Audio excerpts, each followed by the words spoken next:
नमस्कार, study group 96 में आप सभी का एक बार पुनः स्वागत है।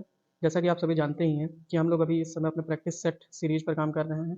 उसी के अंतर्गत ये आपकी जो है सेकंड लास्ट या लास्ट मान के चलिए इस सीरीज़ पे। अभी अगर 2021 का एक मैं और प्रोवाइड कर दूँगा, तो 10 वीडियोज़ हो जाएँगी प्रैक्टिस सेट में। फिलहाल ये हम लेके आए हैं प्रैक्टिस सेट सीरीज़ का 9वीं वीडियो, जो कि 2019 की है, सीडीपी की प्रथम प्रश्न पत्र। ठीक है? देर नहीं करते हैं, सीधे चलिए सेशन की शुरुआत करते हैं। एक और चीज़, अगर आपको सेशन अच्छा लगा करे, तो आप लोग लाइक ज़रूर किया करें। लाइक करें, अगर आपको थोड़ा और ज़्यादा अच्छा लग जाए, आपको लगता है कि दोस्तों तक पहुँचाने वाली है, तो वीडियो को शेयर भी ज़रूर कर दिया करें। धन्यवाद। चलिए बढ़ते हैं प्रश्न संख्या 1 की तरफ। प्रश्न संख्या 1 देखिए हमारा कह रहा है कि निम्नलिखित में से कौन सी प्रथाएँ सार्थक अधिगम को बढ़ावा देती हैं? सार्थक अधिगम को बढ़ावा देती हैं। ऑप्शन ए शारीरिक दंड, ऑप्शन 2 सहयोगात्मक अधिगम या पर्यावरण, ऑप्शन 3 सतत एवं समग्र मूल्यांकन या ऑप्शन 4 निरंतर तुल्यात्मक मूल्यांकन। देखिए, जब हम बात करेंगे सार्थक अधिगम, ठीक है ना? सार्थक अधिगम, तो क्या उसमें शारीरिक दंड आएगा? बिल्कुल नहीं आएगा। क्या उसमें हमारा निरंतर तुलनात्मक मूल्यांकन आएगा? ये भी बिल्कुल नहीं आएगा। सहयोगात्मक अधिगम, पर्यावरण, एक ये आएगा और तीसरा सतत एवं समग्र मूल्यांकन ये आएगा। यानी हमारा 2 और 3 सही है। 2 और 3 हमारे किस ऑप्शन में आ रहा है? ऑप्शन 3 में। Option 3 is the right answer. ठीक है? बढ़ते हैं अगले प्रश्न की ओर। अगला प्रश्न, प्रश्न नंबर 2। प्रश्न नंबर 2 हमारा क्या, शिक्षक बच्चों की जटिल अवधारणाओं की समझ को किस प्रकार सहज कर सकते हैं? किस प्रकार सहज कर सकते हैं? ऑप्शन ए अन्वेषण एवं परिचर्चा के लिए अवसर उपलब्ध करा के, ऑप्शन 2 एक व्याख्यान देकर, बिल्कुल नहीं, ऑप्शन 3 प्रतियोगात्मक अवसरों को की व्यवस्था कराकर, प्रतियोगात्मक नहीं, और ऑप्शन 4 बार बार यांत्रिक अभ्यास के द्वारा। ये भी हमारा नहीं होगा यांत्रिक अभ्यास। देखिए, अन्वेषण एवं परिचर्चा के लिए अवसर उपलब्ध करा के हम क्या कर सकते हैं? बच्चों की अवधारणाएं और समझ में उनकी सहायता कर सकते हैं बढ़ाने में। ठीक है? बढ़ते हैं अगले प्रश्न, प्रश्न संख्या 3 की ओर। प्रश्न संख्या 3, प्रश्न संख्या 3 देखिए हमारा कह रहा है, प्रश्न संख्या 3 हमारा कह रहा है कि एक प्राथमिक विद्यालय की अध्यापिका बच्चों को एक प्रभावशाली समस्या समाधानकर्ता, ठीक है, बनाने के लिए किस प्रकार प्रोत्साहित कर सकती है? बच्चों को सहजनाभूत अनुमान लगाने के लिए प्रोत्साहित करके तथा उसी पर आधारित विचार एवं मंथन करके। देखिए, पुरस्कार देना तो बिल्कुल नहीं होगा, केवल प्रतिक्रियात्मक, केवल नहीं, गलत उत्तरों को अस्वीकार करके दंडित करके, ये भी बिल्कुल नहीं। तो ऑप्शन ए हमारा जो होगा, ऑप्शन 1 वही हमारा उचित आंसर होगा। हम बच्चों से क्या कहेंगे कि कुछ अनुमान लगाएँ, जब वो अनुमान लगाएँगे तो उनके अनुमान में हम उनको प्रोत्साहित करेंगे। ठीक है? बढ़ते हैं अगले प्रश्न के लिए। प्रश्न संख्या 4, प्रश्न संख्या 4 देखिए हमारा कह रहा है, निम्नलिखित में से कौन-सा द्वितीयक सामाजिकरण एजेंसी का उदाहरण है? द्वितीयक की बात कर रहा है, प्राथमिक नहीं। तो देखिए, मीडिया एवं पास पड़ोस ये नहीं, परिवार एवं पास पड़ोस, परिवार एवं पास पड़ोस जो होता है, वो हमारी प्राथमिक होता है। ये क्या होता है? प्राथमिक में आ जाते हैं, प्राथमिक में। ठीक है? प्राथमिक यानी पहली श्रेणी होती है सामाजिकरण की। परिवार एवं मीडिया ये भी नहीं होगा, और मीडिया एवं विद्यालय, विद्यालय जो होता है ये क्या होता है? द्वितीयक। चूँकि इसमें ऑप्शन 1 में विद्यालय एक ही में है, इसलिए हम विद्यालय ले रहे हैं। ठीक है? बढ़ते हैं नेक्स्ट पर, प्रश्न संख्या 5। प्रश्न संख्या 5 देखिए हमारा कह रहा है, निम्नलिखित अवधि में से किसमें शारीरिक विकास विकास या वृक्ष नहीं वृद्धि होगा? तो वृद्धि वृद्धि एवं विकास तीव्र गति से होता है। किशोरावस्था एवं वयस्कता, देखिए किशोरावस्था में शरीर के अंदर परिवर्तन आते हैं, वृद्धि नहीं होती है। शैशवावस्था एवं प्रारंभिक बाल्यावस्था, हाँ, ये कुछ हद तक सही लग रही है। कुछ हद तक, क्या सबसे तेज शैशवावस्था में और फिर प्रारंभिक बाल्यावस्था में, फिर उसके बाद मध्य बाल्यावस्था या उत्तर बाल्यावस्था में रुक जाती है, किशोरावस्था में पुनः शुरू होती है। तो प्रारंभिक बाल्यावस्था में मध्य बाल्यावस्था, प्रारंभिक बाल्यावस्था तो सही है, मध्य बाल्यावस्था बिल्कुल नहीं, और मध्य बाल्यावस्था में किशोरावस्था, मध्य बाल्यावस्था में बहुत धीमी होती है, किशोरावस्था में शारीरिक परिवर्तन बहुत तेजी से होते हैं, तो ये भी नहीं होगा। ऑप्शन ए, हम ऑप्शन 2 हमारा शैशवावस्था एवं प्रारंभिक बाल्यावस्था में जो शारीरिक वृद्धि या विकास होता है वो बहुत तीव्र गति से होता है। बढ़ते हैं अगले प्रश्न, प्रश्न संख्या 6 की ओर। प्रश्न संख्या 6 हमारा कह रहा है, निम्नलिखित में से कौन सा विकास का सिद्धांत नहीं है? कौन सा विकास का सिद्धांत नहीं है? इन चीज़ों को जरूर नोटिस कीजिए। ठीक है? नहीं है।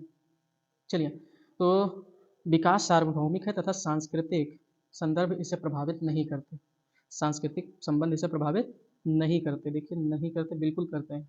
वाइगॉत्स्की के अनुसार बच्चा समाज में ही रहकर सीखता है, तो समाज और संस्कृति उसको प्रभावित करते हैं। तो अभी तो हमें नेगेटिव आंसर ढूंढना था, तो यही उचित लग रहा है। विकास जीवन पर्यंत होता है, ये भी सही है, तो इस ऑप्शन के लिए इस क्वेश्चन के लिए गलत हो जाएगा। विकास परिवर्त है, ये भी सही है, तो ये भी इस प्रश्न के लिए गलत हो जाएगा। और विकास आनुवांशिक एवं पर्यावरण दोनों द्वारा प्रभावित होते हैं, ये भी सही है, तो उपयोग प्रश्न के लिए हमारा ये गलत होगा। देखिए, हमको निगेटिव कह रहा था, तो इसीलिए निगेटिव ऑप्शन ढूंढना था। इसमें कह रहा है कौन सा नहीं है, तो विकास सार्वभौमिक है तथा सांस्कृतिक संदर्भ इसे प्रभावित करते हैं। ठीक है ना? यहाँ लिखा है नहीं करते हैं, तो यही हमारा क्या हो जाएगा? आंसर हो जाएगा। बढ़ते हैं अगला प्रश्न, प्रश्न संख्या 7 की ओर। प्रश्न संख्या 7 हमारा कह रहा है कि वैयक्तिक विभिन्नताओं का प्राथमिक कारण क्या है। प्राथमिक कारण क्या होता है? आनुवंशिकता एवं पर्यावरण के बीच जटिल पारस्परिकता। ठीक है ना? यही हमारा क्या है? उचित आंसर है। आनुवंशिक और उसके आसपास का पर्यावरण, ठीक है ना, यानी जेनेटिक और आसपास का इन्वायरमेंट, ये क्या करेगा? सबसे ज़्यादा प्रभाव डालेगा, यानी प्राथमिक कारण यही होगा।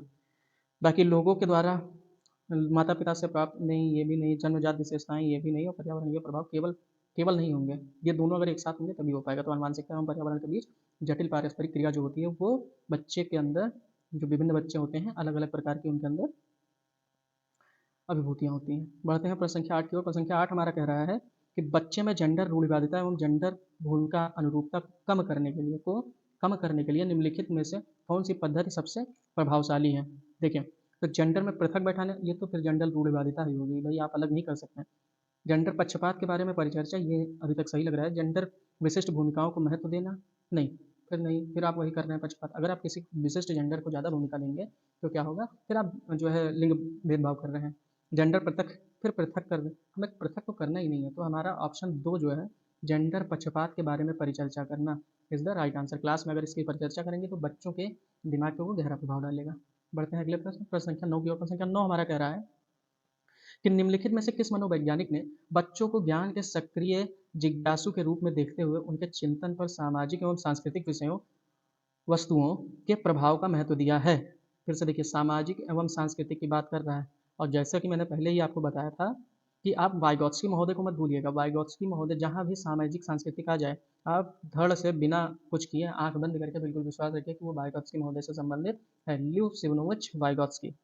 इनके बारे में मैंने एक शॉर्ट्स वीडियो भी अपलोड कर दी थी, अगर आप चाहें तो वहाँ से भी जाके उसको देख सकते हैं। 35-40 सेकंड की वीडियो है जिसमें पूरा का पूरा इनकी जितनी कृतियाँ हैं और जिस तरीके से इन्होंने अपने कार्य को किया है, जितने उत्तम तरीके से किया है, उस सभी का विश्लेषण उसी एक छोटी सी वीडियो में कर दिया है। ठीक, बढ़ते हैं प्रश्न संख्या 10 की ओर। प्रश्न संख्या 10 हमारा कह रहा है भाषा अर्जन एवं विकास के लिए सर्वाधिक संवेदनशील अवधि कौन सी है? अब देखिए, जो भाषा विकास होगा बच्चे में, वो उसमें सबसे ज़्यादा जो सबसे अधिक संवेदनशील, यानी किस समय में बच्चे में क्या डाला जाए जो उसके मन में बिल्कुल पूरी तरीके से फीड होता जाएगा, तो ये सबसे जो महत्वपूर्ण अवस्था होगी वो कौन सी होगी? वो हमारी होगी बाल्यावस्था, जो शुरू शुरू में होता है, क्योंकि शैशवावस्था में बच्चा कुछ बोल पाता नहीं है। उसके बाद बाल्यावस्था की शुरुआत जो होती है, जहाँ से बच्चा विद्यालय प्रारंभ करता है या घर के अंदर ही कुछ थोड़ा बहुत सीखना शुरू करता है लोगों के शब्दों को सुन के, तो प्रारंभिक बाल्यावस्था क्या है? ये बहुत ही संवेदनशील होती है। ठीक है, बढ़ते हैं नेक्स्ट पर, प्रश्न संख्या 11 की ओर। प्रश्न संख्या 11 हमारा कह रहा है निम्नलिखित में से कौन सी लॉरेंस कोहलबर्ग द्वारा प्रस्तावित नैतिक विकास की एक अवस्था है? कौन सी अवस्था है, बताइए। तो देखिए, पहला कह रहा है उद्योग बनाम अधीनता अवस्था, ये नहीं है। ठीक है, प्रसुप्ति अवस्था, ये भी नहीं है। ठीक है, सामाजिक अनुबंधन अभिन्यास, यही है ऑप्शन 3 मूर्त संक्रियात्मक अवस्था, ये तो बिल्कुल जीन पियाजे जी का है, तो ये बिल्कुल हो ही नहीं सकता। सामाजिक अनुबंधन अभिन्यास ऑप्शन 3 जो है हमारा, ये किसके द्वारा दिया गया है? ये कोहलबर्ग जी द्वारा प्रस्तावित नैतिक विकास का एक चरण है। पढ़ते हैं अगले प्रश्न, प्रश्न संख्या 12 की ओर। प्रश्न संख्या 12 हमारा कह रहा है कि कक्षा में परिचर्चा के दौरान एक शिक्षक प्रायः लड़कियों की तुलना में लड़कों पर अधिक ध्यान देता है। लड़कियों की तुलना में, देखिए, तुलना करने लगा लड़का और लड़की। और अभी इससे पहले भी हमको एक प्रश्न मिल चुका था, किसका? जेंडर पक्षपात का। किसका? जेंडर पक्षपात का। तो हमें क्या करना है? जेंडर रूढ़िवादिता या जेंडर पक्षपात पक्षपात को बिल्कुल ही ध्यान में रखना है। ठीक है, हर साल इससे एक आधे सवाल बन ही जाते हैं। तो देखिए, जेंडर ये क्या दर्शाएगा? ये दर्शाएगा जेंडर पक्षपात। किसको दर्शाएगा? जेंडर पक्षपात। ठीक, बढ़ते हैं अगला प्रश्न, प्रश्न संख्या 13 की ओर। प्रश्न संख्या 13 देखिए हमारा कह रहा है, प्रश्न संख्या 13 हमारा बता रहा है कि बच्चों के संज्ञानात्मक विकास के संदर्भ में निम्नलिखित में से कौन सा पियाजे की संरचना से है, संबंधित है? ठीक है, तो ऑप्शन देखिए, प्रबलन, ऑप्शन 3 स्कीमा, बस यही उत्तर सही है। स्कीमा, ये किसके द्वारा दिया गया? जीन पियाजे दी द्वारा बताया गया था। ठीक है, संज्ञानात्मक विकास के लिए अधिगम, अनुबंधन और लोकन बिल्कुल नहीं। ठीक है, option 2 schema is the right answer for question number 13। Okay, let's move to next question.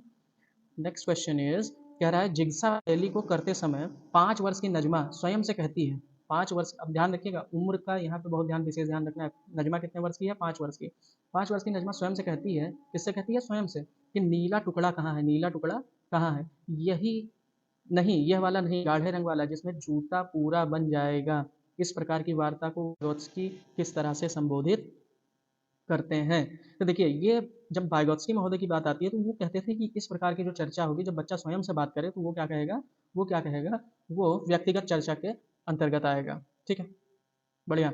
बढ़ते हैं प्रश्न संख्या 15 की ओर। प्रश्न संख्या 15 हमारा क्या कह रहा है? प्रश्न संख्या 15 हमारा कह रहा है बच्चों को संकेत देना तथा आवश्यकता पड़ने पर सहयोग प्रदान करना निम्नलिखित में से किसका उदाहरण है? निम्नलिखित में से किसका उदाहरण? जब भी हम सहयोग डालने की बात करेंगे, ठीक है ना, सहयोग करने की बात करेंगे, या बच्चों को संकेत देने या सहयोग देने या आवश्यकता पड़ने पर किसी तरीके की मदद करने की बात आएगी उनके शिक्षण संबंधित क्रियाओं में, तो वो किस में आएगा? वो हमारा आएगा ढांचा। मतलब बच्चा क्या है, यहाँ है, बच्चे को अगर हम थोड़ा सा सहयोग कर दें तो कहाँ पहुँच जाएगा? यहाँ आ जाएगा। तो ये जो क्रिया होगी वो क्या कहलाएगी? पाड़ या ढांचा।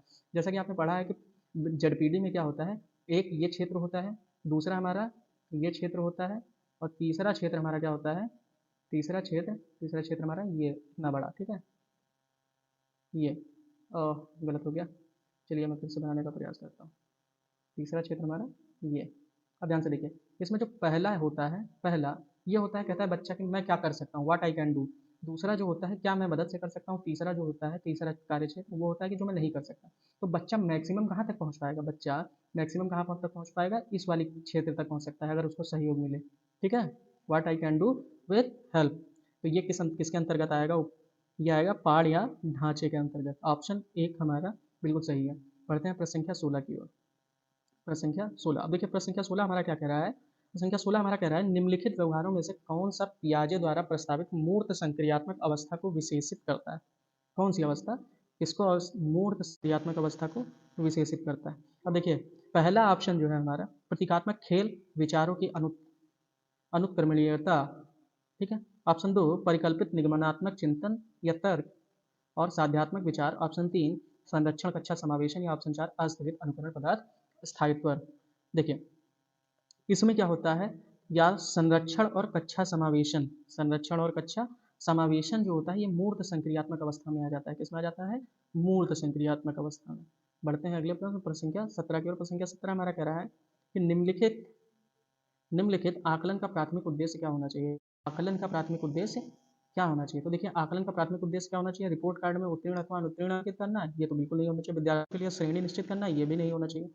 संबंधित अवधारणाओं के बारे में बच्चों की स्पष्टता तथा भ्रांतियों को समझना, ठीक है, यही बिल्कुल सही है। ठीक है, हमको क्या करना है, हम किसी भी तरीके का अवलोकन या आकलन जो होता है वो क्यों करते हैं? वो इसलिए करते हैं कि बच्चे में किस स्तर की कमी आ रही है या कहाँ पे कमी आ रही है, उस कमी को समझना और उसका निदान करना, यही होता है आकलन का मुख्य उद्देश्य। बढ़ते हैं प्रश्न संख्या अगला प्रश्न संख्या 18 की ओर। प्रश्न संख्या 18 देखिए हमारा कह रहा है निम्नलिखित कथनों में से कौन सा बुद्धि के बारे में सही नहीं है? बुद्धि के बारे में सही नहीं है, सही है, सॉरी, बुद्धि के बारे में सही है। तो कौन सा कथन सही है? ऑप्शन एक हमारा कह रहा है कि बुद्धि बहुआयामी है तथा जटिल योग्यताओं का एक समूह है। बुद्धि बहुआयामी है तथा जटिल योग्यताओं का एक समूह है। ठीक। ऑप्शन दो कह रहा है बुद्धि एक निश्चित योग्यता है जो जन्म के समय से ही निर्धारित होती है। बिल्कुल नहीं, निश्चित योग्यता नहीं है। बुद्धि बहुआयामी है तथा जटिल योग्यताओं का एक समूह है, ये भी नहीं होगा। बुद्धि को मानकीकृत परीक्षणों के प्रयोग से सटीक रूप से मापा एवं निर्धारित किया जा सकता है। ठीक है। हाँ एक चीज़ देखिए, यहाँ एक चीज़ है इस प्रश्न में, यहाँ पे नहीं होना चाहिए। जैसा कि मैं कह रहा था सही नहीं है, सही नहीं है, तो ये क्या है, नकारात्मक आंसर इससे निकलेंगे, क्योंकि ऑप्शन एक भी हमारा सही दिखाई देता है। ठीक है ना, और इसी तरीके से कई सारे ऑप्शन इसमें हमको सही दिखाई दे रहे हैं। जैसे बुद्धि एकात्मक कारक तथा एकाकी विशेषक है। देखिए इसमें नहीं अगर ढूंढना होगा तो ये क्या होगा, बुद्धि को मानकीकृत परीक्षणों के द्वारा सटीक रूप से मापा व निर्धारित किया जा सकता है। This is the right answer. पढ़ते हैं प्रश्न संख्या 19 की ओर। प्रश्न संख्या 19 हमारा कह रहा है कि रूही रूही माफ कीजिएगा, हाँ, रूही हमेशा समस्या के एकाधिक समाधानों के बारे में सोचती है, इनमें से काफ़ी समाधान मौलिक होते हैं। रूही किन गुणों का प्रदर्शन कर रही है? ऑप्शन ए आत्म केंद्रित विचारक, बिल्कुल नहीं। ऑप्शन दो सृजनात्मक विचारक। देखिए ध्यान से कह रहा है रूही यानी एक से अधिक, यानी रूही कैसी है, सृजनात्मक है। अभिसारी बिल्कुल नहीं होगा, और अन्य अनम्य बिल्कुल नहीं होगा। ये कैसी है, सृजन कर रही है, सृजन कर रही है, यानी एक से अधिक विचारों को वो सृजित कर रही है कि किस किस तरीके से इसको हम कर सकते हैं। ठीक है, बढ़ते हैं प्रश्न संख्या 20 की ओर। प्रश्न संख्या 20 हमारा कह रहा है शिक्षा का अधिकार अधिनियम 2009 में उल्लेख की गई समवेशी शिक्षा की अवधारणा निम्नलिखित में से किस पर आधारित है? निम्नलिखित में से किस पर आधारित है? तो चलिए शुरू करते हैं। ऑप्शन मुख्यतः व्यावसायिक शिक्षा उपलब्ध करा के, नहीं। व्यवहारवादी सिद्धांत, बिल्कुल नहीं। अशक्त बच्चों सहानुभूतिपूर्ण, नहीं। अधिकार आधारित मानवतावादी परिप्रेक्ष्य, अधिकार आधारित मानवतावादी परिप्रेक्ष्य। Option 4 is the right answer. पढ़ते हैं प्रश्न संख्या 21 की ओर। प्रश्न संख्या 21 हमारा कह रहा है, प्रश्न संख्या 21 हमारा कह रहा है, एक सेकंड जी हाँ, प्रश्न संख्या 21 हमारा कह रहा है शिक्षण अधिगम प्रक्रिया में वंचित समूह से संबंधित विद्यार्थियों के द्वारा सहभागिता कम होने की स्थिति में एक शिक्षक को क्या करना चाहिए। ऑप्शन 1, अपनी शिक्षण पद्धति पर विचार करना चाहिए तथा बच्चों की सहभागिता में सुधार के लिए नए नए तरीके ढूंढने चाहिए। यही देखिए अभी तक सही लग रहा है। बच्चे जो विद्यालय छोड़ने के लिए बिल्कुल नहीं कहना चाहिए, बिल्कुल नहीं। और ऑप्शन 3 4 हमारा इन विद्यार्थियों से अपनी अपेक्षाओं को कम करना चाहिए, ये भी बिल्कुल नहीं। देखिए option 1 is the right answer. क्यों? हम क्या करेंगे, हमको क्या करना है एज अ शिक्षक, हमें क्या करना है, अपने शिक्षण पद्धति पर विचार करना है और बच्चों की सहभागिता जो है उसमें भी सुधार करने के लिए नए नए तरीकों को हमको ढूंढना कि बच्चा सहभागी बने, बच्चा किसी न किसी तरीके से सम्मिलित हो। ठीक है, बच्चे को छोड़ के भगना नहीं है। चलिए बढ़ते हैं अगले प्रश्न, प्रश्न संख्या 22 की ओर। देखिए एक समावेशी कक्षा में एक शिक्षक को विशिष्ट शैक्षिक योजनाओं को तैयार करने के लिए हतोत्साहित होना चाहिए, बिल्कुल नहीं। तैयार नहीं करना चाहिए, बिल्कुल नहीं। समावेशी शिक्षा कह रहा है, कभी कभी तैयार करनी चाहिए, बिल्कुल नहीं। क्या करना चाहिए, सक्रिय रूप से तैयार करना चाहिए, सक्रिय रूप से तैयार करना चाहिए। ऑप्शन 4 जो है इसका सही उत्तर है। बढ़ते हैं प्रश्न संख्या 23 की ओर। प्रश्न संख्या 23 हमारा कह रहा है कि पठन वैफल्य बच्चों के प्राथमिक लक्षण क्या है। पठन वैफल्य बच्चों के प्राथमिक लक्षण क्या है। एक ही गतिक विषयक कार्य को बार बार दोहराना, ये दोहराना यहाँ रहेगा, ठीक है, दोहराना। न्यून अवधि अवधान विकार, देखिए ये भी नहीं है, न्यून अवधान विकार भी नहीं है। और धारा प्रवाह पढ़ने में अक्षमता, धारा प्रवाह पढ़ने में अक्षमता और अपसारी चिंतन पढ़ने में धारा प्रवाहिता, ये भी नहीं होगा। ऑप्शन 4 जो है हमारा इसके लिए, ऑप्शन 4 ये हमारा सही जवाब होगा। ऑप्शन 4 धारा प्रवाह पढ़ने में अक्षमता इज द राइट आंसर। बढ़ते हैं अगले प्रश्न की ओर। प्रश्न संख्या 24, प्रश्न संख्या 24, प्रश्न संख्या 24 देखिए हमारा कह रहा है कि संवेग एवं संज्ञान एक दूसरे से हैं, एक दूसरे से हैं। देखिए संवेग और संज्ञान जो है वो एक दूसरे में सन्निहित हैं, एक दूसरे में सन्निहित हैं। ठीक है, अगर एक एक को प्रभावित होगा तो दूसरे का भी प्रभाव उस पर जरूर पड़ेगा।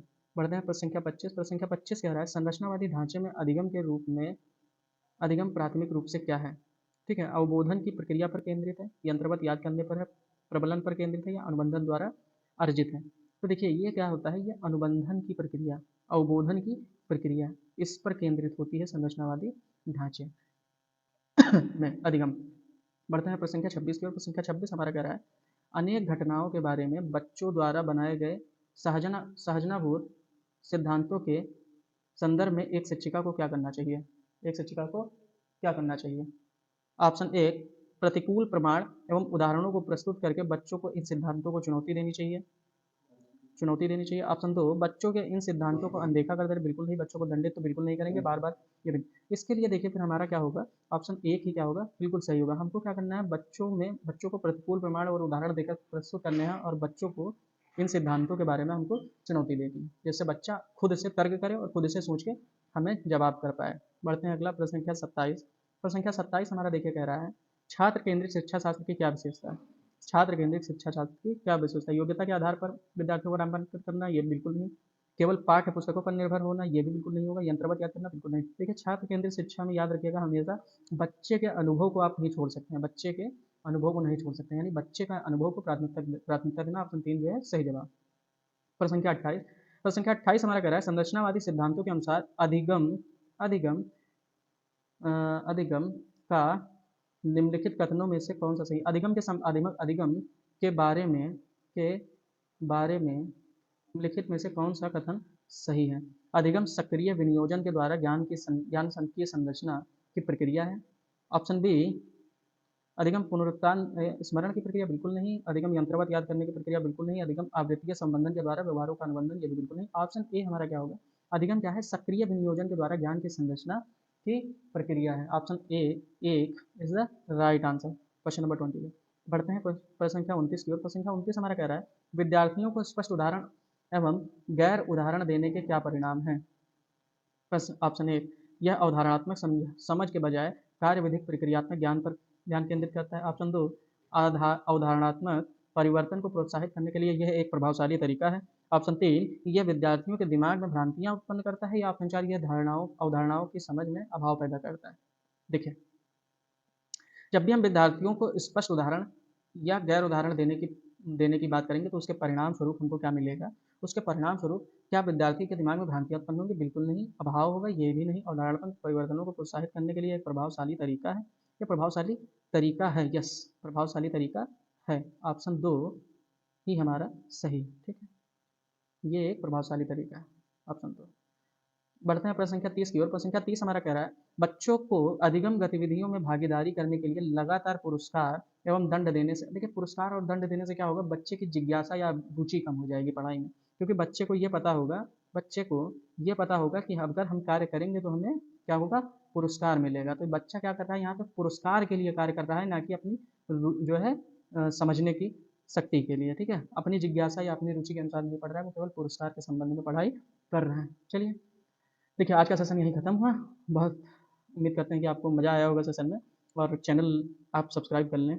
सब्सक्राइब करने से हम लोगों को बड़ा जो है सपोर्ट मिलता है, और चूँकि अभी नया चैनल है तो इस वजह से धीरे-धीरे सब्सक्राइबर बढ़ेंगे। बिल्कुल, आप लोगों का सपोर्ट ऐसे ही बना रहा तो। और अगर वीडियो अच्छी लगी हो तो लाइक ज़रूर कर दें, ठीक है? आपके लाइक करने से बहुत जो है हम लोगों को बड़ा सपोर्ट मिलता है, बहुत ज़्यादा सपोर्ट। क्या होता है ना कि जब आप लाइक करते हैं तो लगता है कि हाँ, नहीं ठीक है, कोई देख रहा है या कोई कर रहा है। दूसरी तरफ से कोई ना कोई, जैसे न्यूटन का तीसरा नियम था कि हाँ, सभी क्रिया की एक प्रतिक्रिया होती है, तो सामने से जब हम क्रिया इधर से कर रहे हैं, उधर से प्रतिक्रिया ना आए तो क्या होता है, जो अपना संवेग होता है वो क्षीण होने लगता है धीरे-धीरे। चलिए, मिलते हैं जल्दी ही आपसे अगली क्लास में, तब तक के लिए नमस्कार, जय हिंद, अपना ध्यान रखें और परीक्षा की तैयारी में लगे रहें। जय हिंद।